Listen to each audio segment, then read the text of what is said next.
Anterior foi pra 30 minutos e 37, empolgação pura. Quando eu tô falando aquilo que eu amo, eu me empolgo. Nesse próximo estudo, entra já falando... e antes de mais nada, se você está gostando dessa série, se inscreve, dá like e ativa o sininho, viu? Porque aí eu vou saber, com a quantidade de visualizações, eu vou vendo se vocês gostam e vou trazendo mais. E mesmo se não tivesse dando, eu traria do mesmo jeito. Resumidamente, aqui fala sobre o professor de Jesus. Entre os nascidos de mulher, não há maior profeta que João Batista. Lucas 7:8. Lucas 7:28. O título é o nome, tá? Porque aí você vai dizer, Rosélia, onde é que tu tá lendo isso? Eu tô lendo no livro Em Águas Mais Profundas, que é o livro que eu escolhi como estudo para esse ano da minha vida.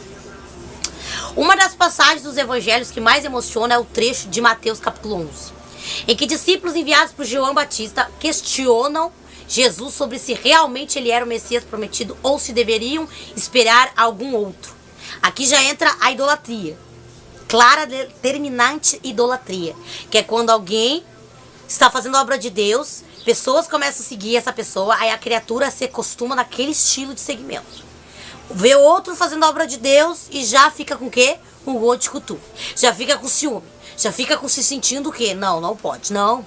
Aqui você percebe já desde o início o ensino declarado sobre o que vivemos nos dias de hoje. Aí começa assim.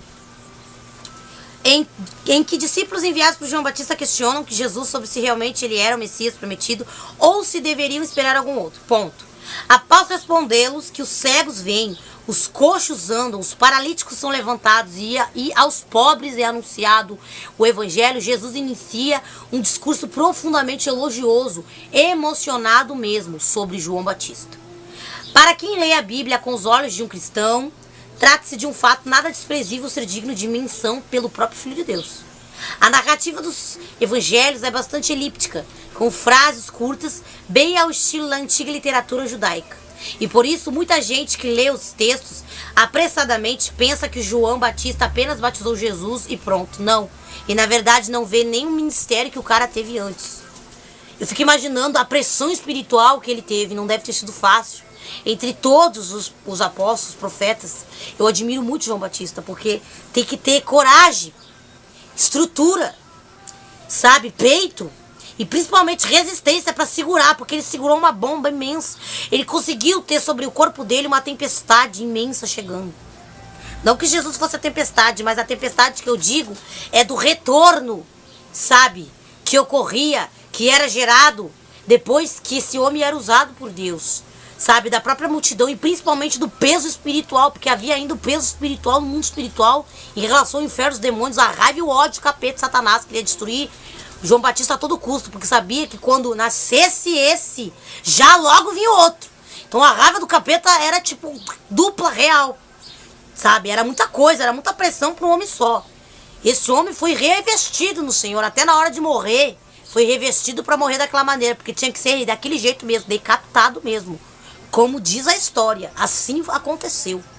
Quando o Senhor levou ele para dentro de uma das suas últimas revelações, porque ele era usado em revelação. A maioria dos profetas eram usados em revelações. Para denunciar o pecado tem que ter estrutura. Imagina só, João Batista teve que contar. Ele pregava, ele falava sobre o adultério que corria no meio do palácio, no meio da elite dos grandes. Porque se você for ver na história, foi isso. Foi por causa de uma revelação, de uma traição, de uma denúncia de uma traição, que o profeta foi decapitado. Foi pedido a cabeça dele numa bandeja. Imagina só. Foi um momento rico, histórico, que fica guardado para nós como exemplo na vida. E isso me emociona, inclusive, porque me faz lembrar uma vez, quando eu estive pregando numa igreja onde eu cuspi num homem. E o Senhor Deus me mostrou o estado daquela igreja que era como cadela. E eu comecei a falar das prostituição que era feita no púlpito. O que era feito ali, eu comecei a dizer, são como cadelas, como cachorras, traindo seus maridos. E eu comecei a falar e Deus começou a me revelar. E naquele dia lá eu quase fui dessa para outra. Mas Deus me deu livramento com graça. Porque não é fácil. Quando o Senhor começa a te mostrar prostituição, pastor traindo esposa traindo marido. Dentro da igreja os irmãos estão sendo repreendidos, o pastor deixando passar, adultério acontecendo.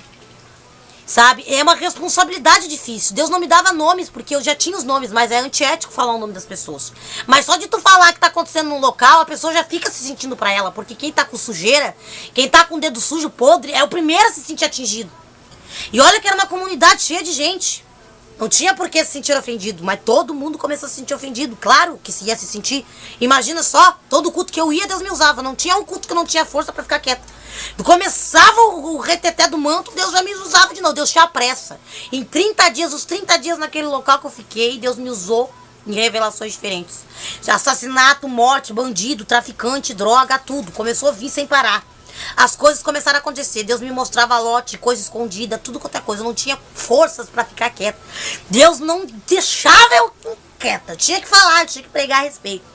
E era uma confusão, porque eu tava no meio de uma vila. Tá? Pensa bem, né, gente? Eu tava no meio de uma vila. Um local perigoso. A minha tia dizia, minha filha, tem ponto de droga em cada esquina que tu passa. Eu dizia, tia, não aguento.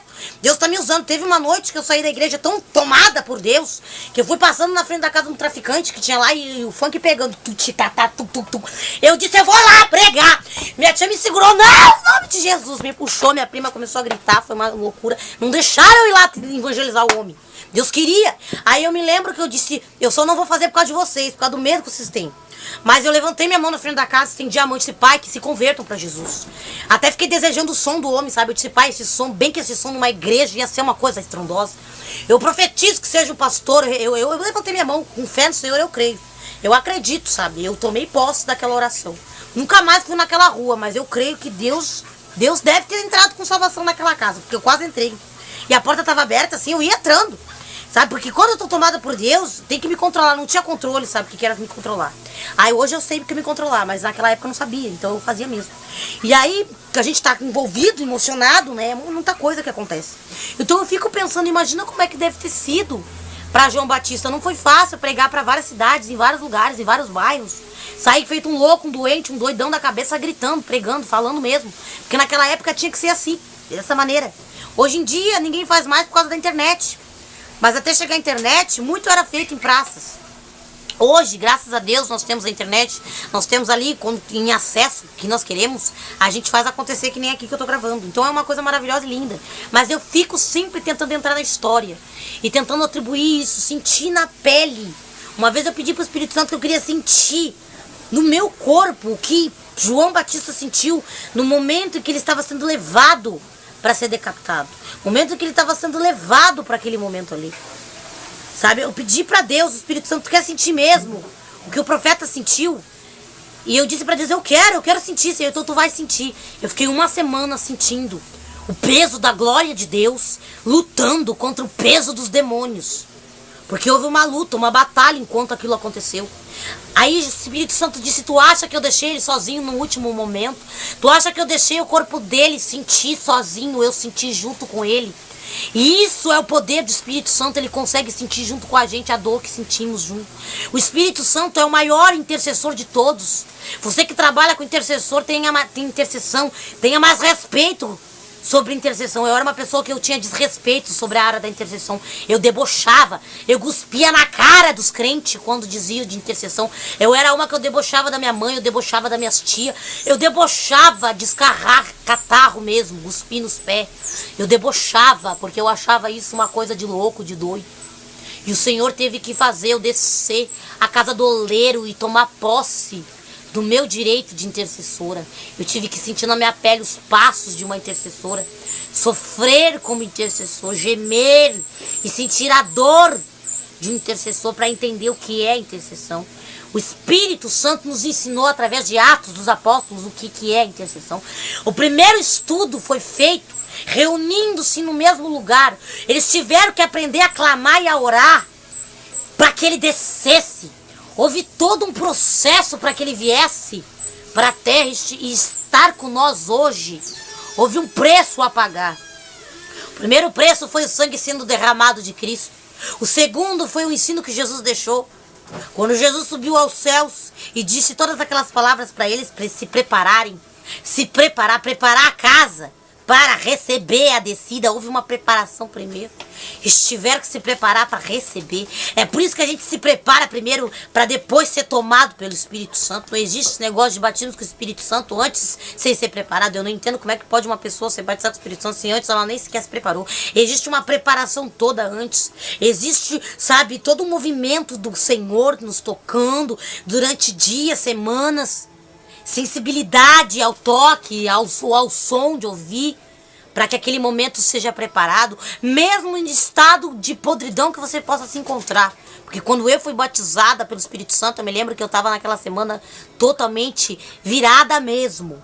Mas mesmo assim o Senhor teve graça de mim. Então quando eu pedi para sentir, eu senti tudo. Não ficou nada para trás. Todas as coisas foram sentidas naquele momento. Resumidamente, eu pude sentir como Estevão sentiu as pedras, naquele momento em que ele estava sendo apedrejado, cada pedrada que ele sentia. Eu fico imaginando, não só no imaginar, mas depois quando eu senti no espiritual o que era a pedrada. Quando eu passei pelo processo das pedradas e Deus disse para mim que com essas pedras eu construiria um altar. E eu já abordei, inclusive, eu já falei em algum momento aqui no canal, não me lembro, mas eu falei. E essa experiência de Estevão, ela não foi diferente quando eu tive a experiência de João Batista.